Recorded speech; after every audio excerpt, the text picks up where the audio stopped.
Merci, monsieur le maire, monsieur l'adjoint.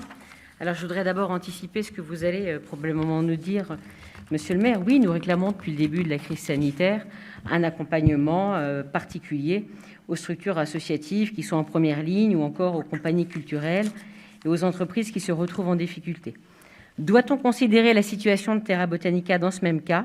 Nous ne le croyons pas et je m'en explique. Depuis des années, au sein de ce conseil municipal, avec les élus des Méangers, nous avons alerté sur le niveau très élevé des subventions publiques apportées au parc Terra Botanica. Vous nous demandez, monsieur le maire, d'acter une aide complémentaire non négligeable de 480 000 €, lesquelles viennent s'ajouter aux sommes de 816 000 € déjà accordées par la ville en 2020. C'est donc pour 2020 plus de 1,3 million que la ville devra payer. Mais que savons-nous aujourd'hui de l'évolution de la situation budgétaire et comment mesurer pleinement l'impact de la crise sanitaire? Depuis des années, nous alertons sur la soutenabilité financière du projet qui n'a jamais été assurée depuis 10 ans. Nous regrettons cette injustice qui fait que les Angevins payent 2 fois sur des niveaux de financement plus que conséquents. En termes de méthode maintenant, vous vous étiez engagé, monsieur le maire, dans cette enceinte il y a 2 ans, à organiser une rencontre entre les élus et le directeur du parc afin de commencer à évoquer les perspectives. Une rencontre qui n'a jamais eu lieu. En 2016, la Chambre régionale des comptes écrivait, j'ouvre les guillemets, « En réalité, l'attractivité du parc n'a jamais été suffisante, car cet investissement était initialement mal défini, son exploitation a manqué de transparence. Aujourd'hui, l'avenir de cet équipement reste incertain. » Je ferme les guillemets. Qu'est-ce qui a changé depuis 2016? Rien. Sauf que depuis 2015, la ville a largement contribué financièrement, plus de 4,5 millions depuis 2015 et la mise en place du GIP. Concernant maintenant spécifiquement cette demande d'aide exceptionnelle, il aurait été intéressant qu'on puisse en amont rencontrer les responsables du parc pour bien comprendre la situation. Or, il faut savoir qu'il n'y a pas eu de conseil d'administration du parc depuis le mois de juin. Nous avons nommé des administrateurs pour nous représenter au conseil d'administration. Ils n'ont pas été consultés au sujet de cette demande d'aide exceptionnelle d'1 million supplémentaire, ni lors du conseil d'administration du mois de juin, ni depuis. La seule information qui a été évoquée au conseil d'administration de juin et qui figure dans le projet de compte-rendu que nous nous sommes procurés, c'était un recours à l'emprunt pour 1,4 million auprès du Crédit Agricole pour faire face à la situation. Mais à aucun moment il n'était évoqué cette demande d'aide. Donc, il faudrait déjà savoir si l'aide s'ajoute à ce recours à l'emprunt. Je reviens maintenant au rapport de la Chambre régionale des comptes. Il était clairement recommandé alors, en 2016, à la ville d'établir un contrat de performance avec le gestionnaire sur des objectifs précis et des indicateurs de suivi. J'ai demandé la semaine dernière à votre cabinet ce contrat de performance et je remercie Anthony Luçon qui m'a envoyé dans la foulée l'ensemble des conventions signées depuis 2015, sauf que ces conventions, elles sont identiques depuis 2015, mot pour mot. Ce qui veut dire qu'on n'a pas pris compte de cette recommandation de la Chambre régionale des comptes en 2016 et qu'on n'a pas mis en place ce contrat de performance avec des objectifs précis et des indicateurs de suivi. Par ailleurs, peut-on juger de l'opportunité de cette aide en faisant abstraction de tout ce qu'il y a autour? Dans l'article de presse paru il y a 2 semaines maintenant dans Ouest France, il a été de nouveau évoqué certaines irrégularités.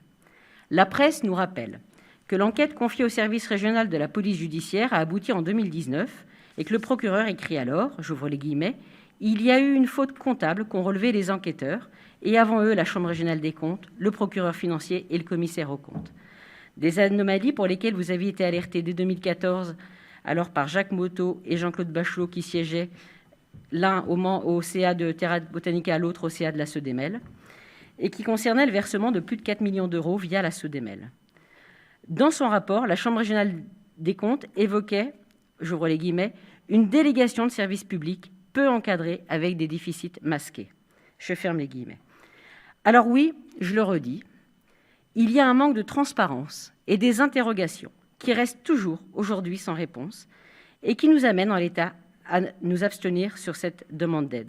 Alors comme j'imagine que vous détournerez les enjeux en présentant le vote, je le redis, ce n'est pas une abstention contre le maintien de l'emploi.